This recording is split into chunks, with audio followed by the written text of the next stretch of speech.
Let's talk about how to think when the stock market is going down.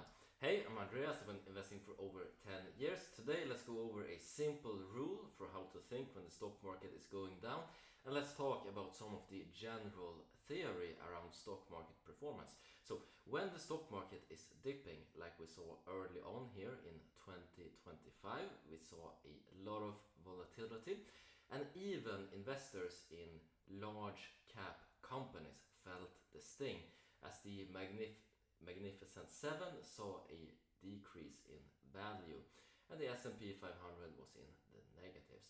So when you are in this situation as an investor, perhaps you have a few shares in a company, all of a sudden you see, oh, they dropped with 8%. You're a new investor and it feels a bit scary. I want you to ask yourself, if you had 0 shares in this company, would you buy more today? And if you would, then why are you worried? Indeed, this is one easy way to think about the stock market dip. You have to remember you're buying a company and not just a piece of paper. And why I say 0 shares is because if you already have a substantial position, in some cases that means that you have enough for it to make a material difference in your lifestyle already, and your capital can be put to more effective use in other positions to give you more chances to hit a big success. And let's talk about hitting big successes.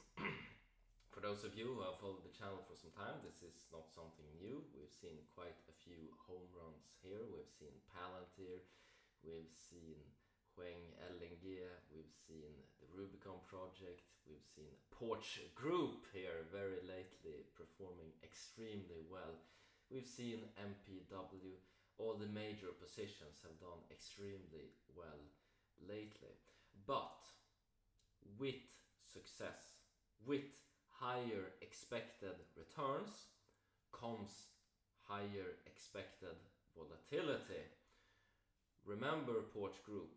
They traded at 50 cents not very long ago. The same company, doing revenue, doing projected earnings per share from my end, similar to where they are on track now. And now, all of a sudden, with some few good quarters in a row, some more certainty around the reciprocal exchange, all of a sudden it trades at closer to $6.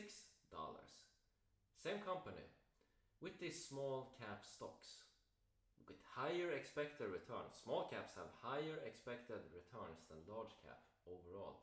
But we're also gonna see more up and down, more volatility.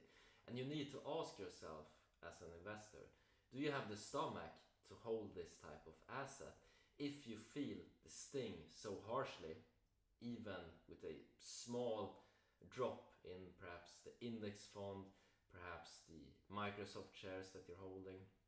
And there's no shame in this. Only you can answer the question, because the most important thing with the investing strategy is not to have the most optimal one, to have the best one, it's to have one that you can stick to. If we look at research papers, for example, I saw one from a Danish university where they looked at the highest expected return. They looked at a leveraged portfolio when they did the back testing that went bankrupt 4 times. It went all the way down to 0, margin call.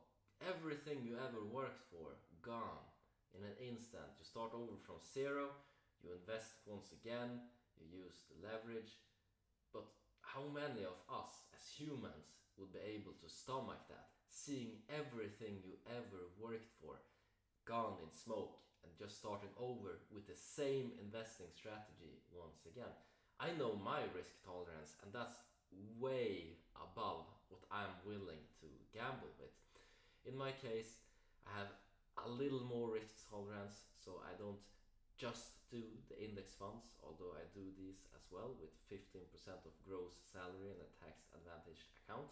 But for private savings, I have the ice in the stomach, the diamond hands to be able to hold small cap as well. And this can be trained over time, of course. And see these stock market dips as an opportunity to strengthen your discipline, to strengthen the faith that you have in your investing strategy, especially if you're doing this early on. If you're a new investor and this is the first time that you see the stock market dip, well, you see it dipping, you continue with your investing strategy, and you overcome this challenge. And when you overcome this challenge, it's going to strengthen your faith, so that when you're in the job market, you're in a mid-level position, you're saving, you're investing more, well, then you have that confidence, then you have that experience to fall back on once again, that because dips will come, they will come once again, but you've been through them. It's like an MBA in a way, What is an MBA? You just study practical experience, you study business cases, you study what made the company succeed or not.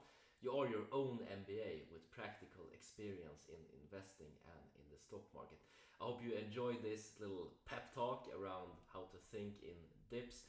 Hopefully it helped you, find some self-confidence, some security to stick to your investing strategy. And as always, hope you guys make a ton of money, whatever investments you decide to make. Take care now. Bye bye.